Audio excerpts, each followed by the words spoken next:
What's the word, YouTube fam? It's your boy Church Takes. We are back at it with another video. Basically, man, we got a lot going on, man, and I just wanted to kind of speak about something because something came across my mind, and I said to myself, the best way I can kind of get my stuff off is just by basically putting it in my own content.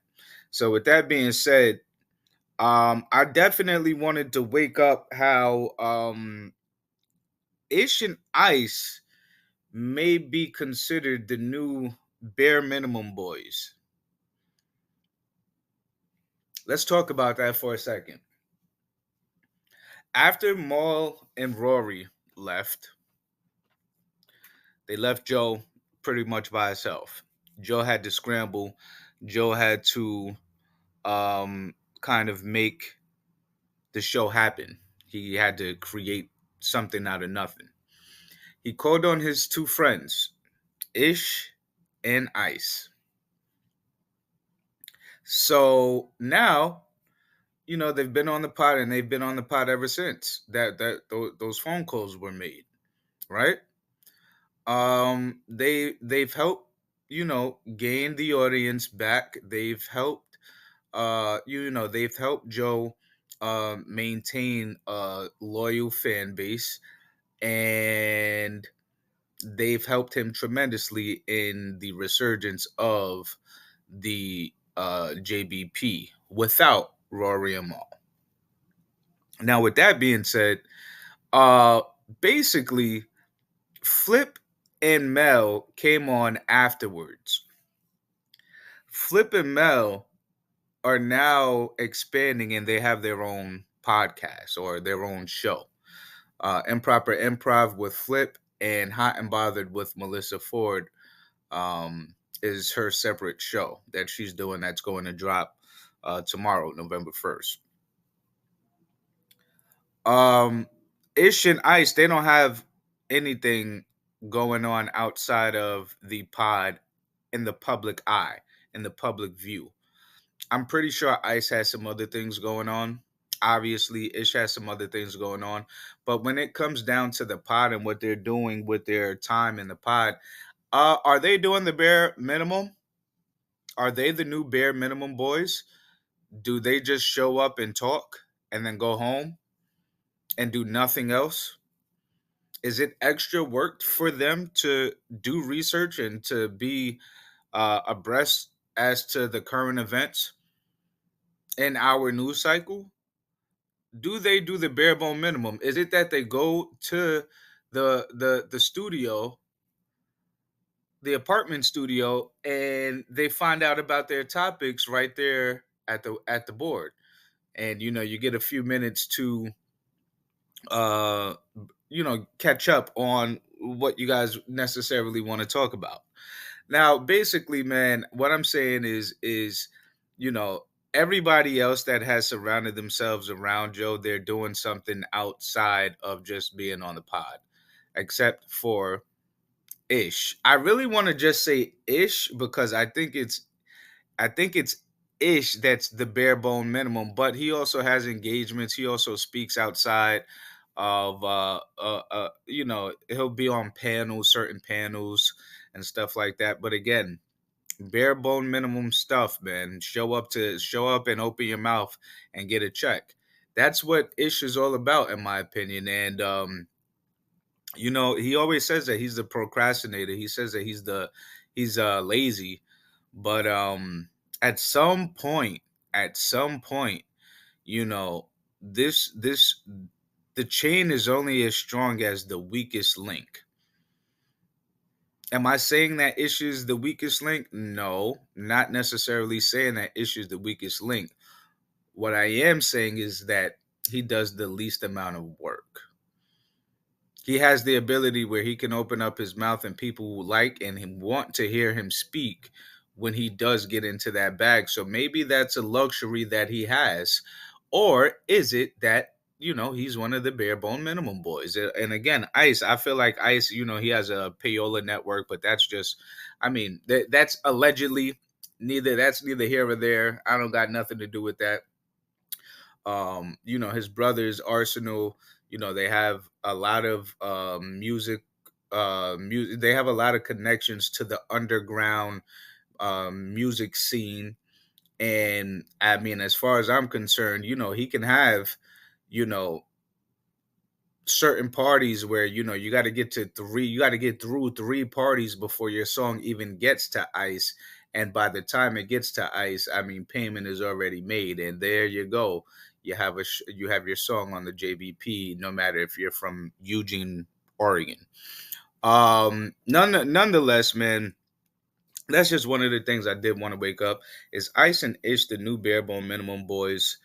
There's a few other topics I did want to get into. There was my boy Coffee had mentioned something about the JBP being watered down, and basically, I said, like I kind of wanted him to reiterate kind of what he was saying, or kind of go into depth as to why he thought the JBP is being watered down.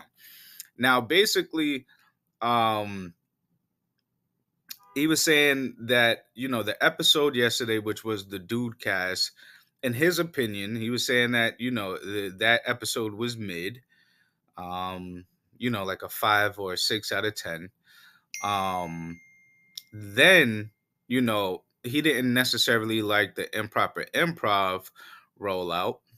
And then on top of that, he's saying that um, Mel talking about, her topics on the Hot and Bothered podcast with Melissa Ford during that fourth quarter. He's not too excited about her content.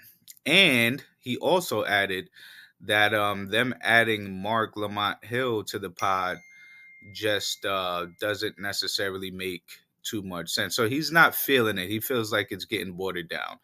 Now, in my opinion, in contrast to that, I said I thought that the Dude Cast was like an 8 out of 10. Um, I think that the flips rollout the for improper improv, it gave people a lot to talk about, whether it be good or bad. And Mel, she stated that her podcast was is on. Why is everybody texting me right now? I know you guys hear the text messages coming through. Lord have mercy. I need to put this on do not disturb. Um, where was I? Yeah, Mel's trailer for her podcast is on the top spots on Apple. So she's excited about that. There's a lot of content going on in regards to Flip. And yeah, I just think that the Dude Cast was actually pretty cool. Again, Jay Wan wasn't there. That's a huge, huge plus for me. If you follow my channel, if you watch any of my videos, then you know that I'm not the biggest fan of that young man. As far as his podcasting abilities are concerned, I ain't got nothing else against him outside of that. Um, Imani, aka Low T, wasn't there. Low Testosterone wasn't there, and you could tell that there wasn't any lack of low testosterone in the room, as they were, offering each other one v ones on the basketball court. They had Ish jumping, trying to touch the ceiling. Who could touch the ceiling? This, that, and the third. So it was definitely, in my opinion, it was a decent pod. It was a good pod, and just to kind of reiterate, who do I think is winning in that basketball thingamajig? I got Mark Lamont Hill, man.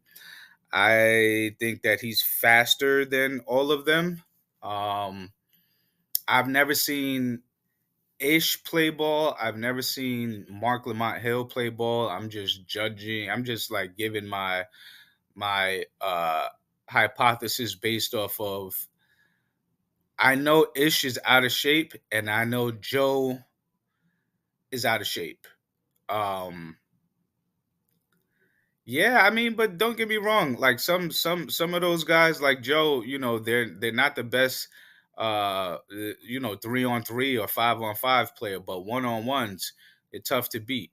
So I still got Mark Lamont Hill, man. I'm looking forward to them making some content out of that. That would be pretty dope if they could make some content out of that. Um, but I got Gilly washing all of them up. Um, but yeah, that's neither here or there. Gilly ain't got nothing to do with this. But they should do some podcasting basketball content. That would be pretty dope. You know how like they do like the celebrity all-star game? They should do like a podcasting basketball game. That would be fire. Would be pretty dope. Now, last but not least, man, I did want to touch one last topic. Um, this is going to be a big thing for the JBP. The international expansion. Not only is our culture going to be on full display, the podcast itself is going to be on full display. And the best part about it is it's going to be in your particular language. So you could be in, I'm not going to say China, you could be in Japan right now. And, or you could be in like a South Korea right now. And you are interested in what's happening over here in the U.S. I mean, a lot of the world is interested as to what's going on in the U.S. Now they'll be able to go on YouTube, find the Joe Budden podcast, and you'll be able to watch it and listen to it in your own language. And even the words that are coming out of their mouth, it's not like a translation where you have to read. The words look like they're actually saying it. So that is going to I think it's going to increase the viewership tremendously. It's not something that's going to happen overnight. It's more so of a long-term play, you know. But if you stay consistent and they keep on dishing this out the way that I believe that they're dishing it out, they the JBP is going to be maybe twice the size it is now, as far as the memberships, the viewerships on YouTube. If they can figure out how to get that working on the Patreon side as well, that would be phenomenal. Where they can where the audience would be able to uh in whatever language they want to hear it. I think Patreon would have to update their app on their side in order for something like that to go down, or maybe the video that they would upload on the Patreon just has to have that particular format where everything is being translated already, and then it can be uploaded onto the Patreon platform. But either which way you slice this cake, man, nothing but success, nothing but abundance. It's a good time. It's a great time to be alive. Content is live and well. And salute to you guys for all of us being here with each other to enjoy the evolution of content. With that being said, man, it's your boy Church Takes. That is it. That is all. We are going to get out of here, and we are going to have a phenomenal day. Always remember that God is watching over you. And as long as you believe that God is watching over you, you shall be blessed. With all of that being said, uh, remember that your boy Church Takes has the best takes, and that's it. We out. Peace.